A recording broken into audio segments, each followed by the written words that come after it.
नमस्कार. मी भाऊ तोरसेकर. तुम्ही बघत आहात प्रतिपक्ष.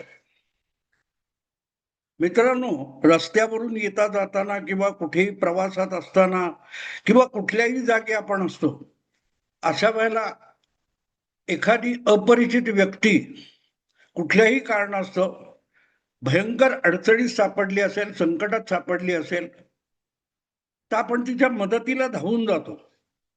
अगदी मदतीला धावून गेलो नाही तरी आपल्या डोक्यात एक विचार चमकून जातो की अरे, बिचारा फसलाय. तर याला माणुसकी म्हणतात. आणि आज माझ्या मनामध्ये तीच एक प्रकारची माणुसकी आहे असं समजा. कारण माझे तुम्ही व्हिडिओ नित्यनेमाने बघत असाल तर ठाकरे ब्रँड, ठाकरे परिवार, त्यांची महत्ता या संबंधी सातत्याने जे ढोल ताशे बडवले जातात, मी त्यावर आक्षेप घेत आलेलो आहे. त्यामुळे राज ठाकरे असतील किंवा उद्धव ठाकरे असतील, या दोघांच्या बाबतीत मला फार कौतुक आहे आणि मी त्यांच्या समर्थनार्थ त्यांच्या मदतीला धावून जाईल ही अपेक्षा कोणीही करणार नाही, अगदी ते सुद्धा करणार नाहीत. हा, पण विश्लेषण करताना आपल्याकडून त्यांच्यावर अन्याय होऊ नये याची मी काळजी घेतो. आणि त्याच वेळेला माझी नावडती व्यक्ती असेल आणि ज्यांच्या राजकारण किंवा एकूणच कामकाजाला मी विरोध करत असतो, अशाही व्यक्तीच्या बाबतीत जर अन्याय होत असेल तर त्याच्यावरच्या अन्यायाला वाचा फोडणं हे सुद्धा एक मागच्या पिढीचा पत्रकार म्हणून मी माझं कर्तव्य समजतो. आणि म्हणूनच आज हा विषय जो मी करतो आहे तो एक प्रकारे ठाकरे ब्रँड, ठाकरे बंधू यांच्या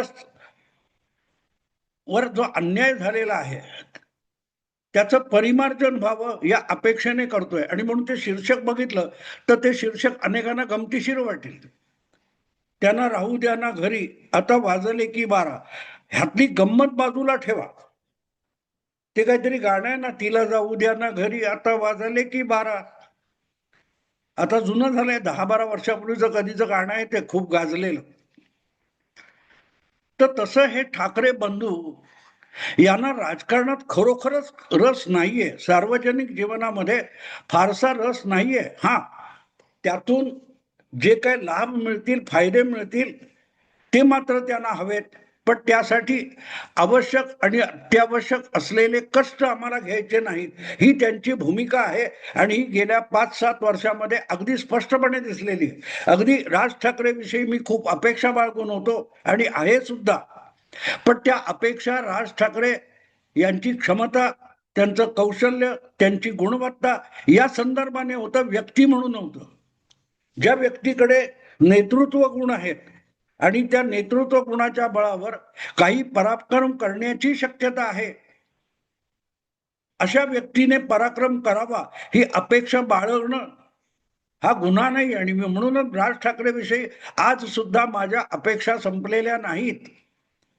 पण माझ्या अपेक्षांनुसार त्यांनी वागलंच पाहिजे हा हट्ट मी करू शकत नाही.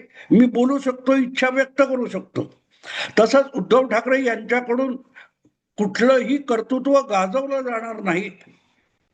वडिलार्जित आहे ते टिकवण्याची क्षमता सुद्धा उद्धव ठाकरेंमध्ये नाही, हे सुद्धा मी वारंवार सांगत आलोय. आणि असे दोन ठाकरे बंधू एकत्र आले की साक्षात बाळासाहेब अवतारले अशा पद्धतीमध्ये काहीतरी चमत्कार घडणार असली दिवा स्वप्न बघणारे आहेत. त्यांचा भ्रमनिरास सातत्याने होत गेला तर नवल नाही. 5 जुलैला जेव्हा हे दोन बंधू वरळी डोम मध्ये एकत्र आले, त्यानंतर बघा आता युती झाली तरी भीती झाली म्हणजे भाजपच्या पोटात धडकी भरली, महायुतीला घाम फुटला, इथपर्यंत अनेकांनी शीर्षक देऊन झाली. पण महापालिका निवडणुकीच्या अर्ज भरायची सुरुवात होऊन एक दिवस उलटला तोपर्यंत राज ठाकरे यांच्याकडून आम्ही युती करतो आहोत, राजकीय निवडणुकीसाठी युती करतो आहोत याची ग्वाही दिली जात नव्हती. ही वस्तुस्थिती आहे. आणि त्यामुळे बघा शेवटी युती झाली की नाही. अरे, प्रश्न असा आहे की 5 जुलै नंतर 7 जुलै 9 जुलै तेव्हाही युती जाहीर करता आली असती. इतकं लांबवण्याचं कारण काय होतं? इतकं लांबवण्याचं कारण काय होतं? हे अडवून ठेवून ते काय 3ची बी गेली, 6ची बी गेली आणि 9ची बी गाडी गेली, आता 12ची गाडी निघाली, असं काय ते गाणं आहे ना. तसं युतीचा काय मुहूर्त असा बघितला जात होता का की 3ची गाडी जाऊन देत, 6ची गाडी जाऊन देत, 9ची गाडी जाऊन देत, तंगवून ठेवायचं, गाडीत बसू द्यायचं नाही, आणि आता 12ची निघाली गाडी, अर्ज भरायला पण सुरुवात झाली आहे, जाऊ द्या ना घरी. इथे उलट म्हणावं लागतं, राहू द्या ना घरी. या दोन्ही भावांना एक कर्तृत्वहीन आहे आणि दुसऱ्याकडे कर्तृत्व गाजवण्याची क्षमता आहे, पण दोघांनाही घराच्या बाहेर पडून अगदी मुलूक मैदान लढाई करावी अशी इच्छा नसेल तर बाकीच्यांनी तशा इच्छा बाळगून जे काही नगारे ढोल वाजवले त्यांचा भ्रमनिरास झाला तर नवल नाही. आणि म्हणून हा विषय मला एक प्रकारे ठाकरे बंधूंवर केलेला अन्याय वाटतो. त्यांना एकत्र यायचं होतं का? महेश मांजरेकरच्या एका मुलाखतीमध्ये, पॉडकास्टमध्ये राज ठाकरेंनी काय उत्तर दिलं, लगेच डबघाईला आलेला आपला पक्ष आहे तो सावरायचा तर राजची मदत होऊ शकेल म्हणून लगेच उद्धव ठाकरेंनी टाळीसाठी हात पुढे केला. तर मग इतके दिवस का केला नव्हता हा पण फरक आहे ना. नाही, अरे पक्ष सावरायचा असेल, पक्षाचा गेलेला तोल सावरायचा असेल तर आधी तोल गेला पाहिजे, असा विचार उद्धव ठाकरे करत होते का? उद्धव ठाकरे आणि त्यांच्या भोवतालचा जो गोतावळा आहे, ज्यांनी 2019 मध्ये मुख्यमंत्री पदासाठी निवडणुकीनंतर ताबडतोब मतदाराचा भ्रमनिरास करून टाकला होता, ते पक्षाची अगदी भुईसपाट व्हावा, पक्ष बोजवारा उडावा, मगच आपण तो सावरायचा प्रयत्न करू. खरंय मित्रांनो, घराची डागडुजी तेव्हा करता येते जेव्हा ते घर डबघाईला आलेलं असतं, मोडकळीला आलेलं असतं. मग गेली 8-10 वर्ष बाळासाहेबांच्या निर्वाणानंतर उद्धव ठाकरे आणि त्यांचा गोतावळा आपल्याला पुढे राज ठाकरे बरोबर सोबत घेऊन आपला पक्ष सावरायचा, नव्याने त्याला संजीवनी द्यायचे म्हणून 10 वर्ष हे आपला पक्ष डबघाईला येण्याचंच काम करत होते का, असाही प्रश्न विचारला गेला पाहिजे. आज ज्या पद्धतीमध्ये सगळ्या माध्यमातून दोन बंधू एकत्र आले, युती झाली, बंधू वगैरे वगैरे वगैरे जे जे काय बोललं जातंय ते सगळं भाजपने केलं का? ते शरद पवारांनी केलं का? ते काँग्रेसने केलं का? ते अबू आझमीने केलं का? शिवसेना फुटावी, हे दोन बंधू एकमेकापासून दुरावले पाहिजेत, यासाठी भाजप असो काँग्रेस असो कोणीही दुसऱ्या कोणी काही केलेलं नाही.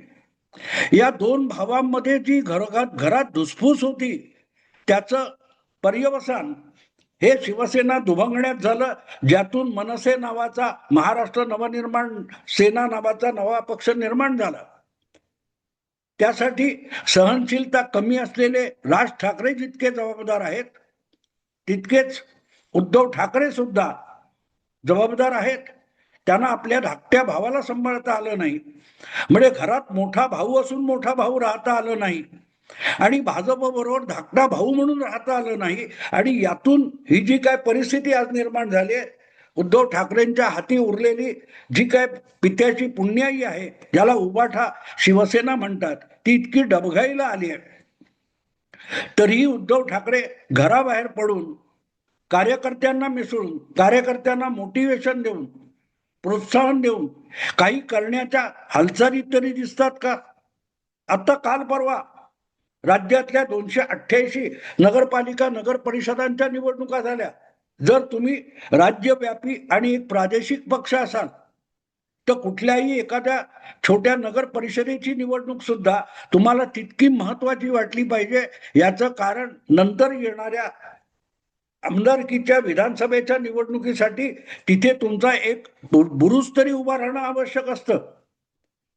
तुम्हाला आठवत असेल, आत्ता ज्या निवडणुका झाल्या 2 डिसेंबरला ज्याचं मतदान झालं होतं, त्या निवडणुका 288 जागी होत्या, पण काहीतरी 40, 50, 25 अशा नगरपालिकांमध्ये काहीतरी तांत्रिक दोष होता म्हणून नागपूरच्या हायकोर्ट खंडपीठाने त्याच्यावर स्थगिती दिली होती आणि त्यांचं मतदान हे 20 डिसेंबरला घेतलं जाईल आणि सगळ्यात 288 ची मोजणी ही 21 डिसेंबरला होईल असं घोषित करण्यात आलं.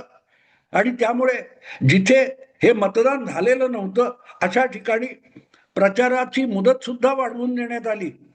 आणि त्या कालखंडामध्ये आपल्या इतक्या कार्यबाहुल्यामध्ये असून सुद्धा मुख्यमंत्री देवेंद्र फडणवीस, उपमुख्यमंत्री एकनाथ शिंदे हे 20 डिसेंबरला जिथे मतदान होणार आहे तिथे स्वतः प्रचाराला गेलेले होते, आधी गेले होते आणि लांबलेल्या निवडणुकांसाठी सुद्धा गेले होते. पण उद्धव ठाकरे आणि राज ठाकरे ही युतीची घोषणा पण करत नव्हते आणि अशा ठिकाणी जाऊन आपापल्या उमेदवारांना हिम्मत देण्यासाठी सुद्धा काम करत नव्हते. त्यांचे जे दुय्यम नेते आहेत, दुसऱ्या फळीतले नेते आहेत, ते मुंबईतल्या जागा वाटपाबद्दल एकमेकाशी चर्चा करत होते, प्रस्ताव देत होते, प्रस्ताव घेत होते. पण 288 नगरपालिकांच्या बाबतीत यांनी जरा सुद्धा हालचाल केली नाही. त्यांना घराच्या बाहेर पडावं असं सुद्धा वाटलं नाही. उलट असं वाटत होतं की मला राहू द्या ना घरी. आणि असे लोक एकत्र यावेत म्हणूनच्या उतावळेपणाने बेगानी शादी में अब्दुल्ला दिवाना झाल्यासारखे मराठी पत्रकार आणि मराठीतली माध्यमातले विश्लेषक त्या वरातीमध्ये न निघालेल्या वरातीमध्ये नाचत होते. आणि वरात कुठे आहे? निघेल ना, निघेल ना, निघणार आहे, वरळी मध्ये ठरलेलं आहे. त्यांचे यांचे आणि त्यांचे सगळे सोयरे बोलतायत वरात निघणार आहे म्हणून. हे जे अब्दुल्ला नाचत होते, एकदा त्यांची कटकट थांबावी म्हणून ह्या दोन बंधूंनी ती पत्रकार परिषद घेतली आणि एकदाची युती झाली जाहीर. 12 मिनिटांमध्ये पत्रकार परिषद संपली म्हणून सगळ्यांचं मन खट्टू झालं. ना कुठे जेवणावर उठली, ना कुठे अंगावर ते गुलाब पाण्याचे फवारे मारले. ते वरातीतले लोक नाराज होतात ना, आमचे पाय नाही धुतले, आमच्या अंगावर गुलाब पाण्याचे फवारे नाही मारले, आम्हाला फुलं दिली नाहीत, आम्हाला पेढा दिला नाही वगैरे रडतात वरातीतले लोक. तसं मग ही जी काय ब्लू सी नावाच्या वरळीच्या हॉलमध्ये पत्रकार परिषद झाली, ती 12 मिनिटात संपली हो. ही चर्चा आता चालू आहे. जे ठाकरे बंधू, ठाकरे ब्रँड आणि त्यांचं टिमकी वाजवत होते ते सगळे 12 मिनिटाच्या पत्रकार परिषदेत निराश होऊन गेले. अर्थात पत्रकार परिषद कशाला म्हणतात हा सुद्धा एक आता हास्यास्पद प्रकार झालेला आहे. रोज सकाळी उठून काहीतरी बकवास केली आणि कॅमेरे लागलेत ना, मग ते दाखवायचं आणि त्यालाच पत्रकार परिषद नाव द्यायचं. तर मग ही पत्रकार परिषद का नव्हती? उद्धव ठाकरे आपल्या घरी आणि राज ठाकरे शिवतीर्थावर बसले असते आणि तिथून त्यांनी व्हिडिओ कॉन्फरन्सने सुद्धा या ब्ल्यू सी मध्ये जमलेल्या पत्रकारांच्या प्रश्नांना उत्तरं दिली असती किंवा युती घोषित केली असती तरी चाललं असतं. त्यालाही पत्रकार परिषद म्हणता येईल, कारण पत्रकार आणि राजकीय नेता यांच्यातला संवाद झाला. मग आता तक्रार कशाला आहे की 12 मिनिटात संपली पत्रकार परिषद? साधी सरळ गोष्ट आहे. पत्रकार परिषद तेव्हा घेतली जाते जेव्हा एखाद्या पक्षाचा नेता, कोणी महत्वाची व्यक्ती ही आपल्याला काहीतरी सांगायचं म्हणून पत्रकारांना गोळा करते, आमंत्रित करते आणि आपली एक भूमिका किंवा जे काय असेल ते सांगते. त्यानंतर पत्रकारांचं शंका समाधान यासाठी जे प्रश्नोत्तर होतात त्याला पत्रकार परिषद म्हणतात. पण अलीकडल्या काळात मराठी माध्यमांनी ही सगळी व्याख्या बदलून टाकलेली आहे. तुम्हाला आठवतं जेव्हा उद्धव ठाकरे मुख्यमंत्री होते अशा वेळेला संजय राऊत यांनी एक शिवसेना भवनामध्ये पत्रकार परिषद घेऊन किरीट सोमय्यावर भलते सलते आणखीन कोणा मोहित कंबोज त्याच्यावर आरोप केले होते आणि 1 तासात कुठले कुठले कागद फडफडवत काय काय सांगितलं होतं. अगदी शिव्या शाप दिले होते, शिवीगाळ केली होती, ती सुद्धा लाईव्ह दाखवण्यात आली. आणि ते संपल्यानंतर प्रवचन काय म्हणाल ते विवेचन संपल्यानंतर नो क्वेश्चन आन्सर्स असं संजय राऊतांनी जाहीर केलं. त्यालाही पत्रकार परिषद म्हटलं गेलं. मग 12 मिनिटात राज ठाकरे, उद्धव ठाकरे, संजय राऊत एका मंचावर बसले पत्रकारांच्या कॅमेऱ्यासमोर. ते बोलले नसते तरी त्याला पत्रकार परिषद म्हणायला काय हरकत होती. आता पत्रकार परिषदेची व्याख्या बदलली आहे ना. ज्या दिवशी जो काय प्रकार कॅमेऱ्यात पकडला जाईल आणि आवाज येईल किंवा चित्र टिपलं जाईल त्याला पत्रकार परिषद म्हणायचं. त्यासाठी रडायचं कशाला. आणि हा मला राज ठाकरे आणि उद्धव ठाकरे या दोघांवरचा अन्याय वाटतो. त्यांना काहीही सांगायचं नव्हतं. तुमचा हट्ट होता की 2 ठाकरे बंधू एकत्र आले पाहिजेत. वळंजू नावाचा एक जुना शिवसैनिक गेली 10-12 वर्ष 15 वर्ष 2 ठाकरे बंधू एकत्र यावेत म्हणून वेगवेगळे उपद्व्याप करत होता. अगदी सेना भवनापासून मातोश्रीपर्यंत एक मिरवणूक घेऊन जाण्यापर्यंत त्यांनी केली होती. तेव्हा आले का 2 ठाकरे बंधू एकत्र? नाही आले. आता ही मीडियाची कटकट एकदा बंद व्हावी, काय ती युती डिक्लेअर करून टाकावी म्हणून हा ब्लू स्वीप मधला इव्हेंट करण्यात आला. त्याच्यात प्रश्नोत्तराचा विषयच नव्हता. जागा वाटप झालं का, कुठच्या महापालिकेत झालं, कुठल्या महापालिकेत एकत्र लढायचं ठरलं, असा कुठल्याही प्रश्नाचं कसलंही उत्तर ना उद्धव ठाकरेंकडे होतं ना राज ठाकरेंकडे होतं. आणि पत्रकार परिषद झाली पण सगळे अब्दुल्ला मस्त नाचत होते. एकदा ह्या पत्रकारांच्या डोक्यातून युती केल्याच्या घोषणेचं जे खूळ आहे ते संपवण्यापुरतं परत एकदा वरडीलाच कुठेतरी एकत्र बसू आणि युती झालं असं म्हणू. काय हे असंतुष्ट आत्मे, भटकंती करणारे आत्मे शांत होतील एवढ्यासाठी मला वाटतं ब्लू सी या पत्रकार परिषदेचा उद्योग झाला. आणि परत एकदा राज ठाकरे शिवतीर्थावर आणि उद्धव ठाकरे मातोश्रीवर रवाना झाले. पुढे काय झाले मी बोलतोय तेव्हा 24 तासापेक्षा अधिक काळ उलटून गेलाय आणि अनेक जण तेवढ्यातच खुश आहेत की युतीची घोषणा राज ठाकरेंनी करून टाकली, युती झाली. पण ते घरीच गेले परत. आणि त्याच्या पुढे काय झालंय, कारण मी बोलतोय ती 25 तारीख आहे आणि आणखीन 5 दिवसांनी उमेदवारी अर्ज भरायची मुदत संपणार आहे. अर्थात तोपर्यंत यांचे किंवा इतर सगळ्यांचेच उमेदवार जागा वाटप हळूहळू करत घोषित होईल. पण यासाठी तुम्ही नाचण्याची गरज होती का. आणि तुमच्या हट्टासाठी तुमची कटकट बंद करावी, तुमची कटकट बंद करावी म्हणूनच एकदाची राज ठाकरेंच्या तोंडून उद्धव ठाकरेंनी उक्ती करून घेतली, वधवून घेतलं की बाबा युती झाली, आम्ही एकत्र निवडणुका लढवणार. 2 ठाकरे बंधू एकत्र आले. पिंडाला कावळा शिवला यांच्या. सगळ्या पत्रकार नावाचे जे कावळे उडत होते त्यांची कावकव एकदा कमी व्हावी यासाठी हे करण्यात आलं. अर्थात ते चालेल किती न चालेल किती हा पुढला विषय, तो बघू आपण. हा सगळा विषय पुढे चालेल तो 16 जानेवारी नंतर, कारण 15 जानेवारीला मतदान आणि 16 जानेवारीला मतमोजणी आहे. त्यातून निकाल समोर येतील.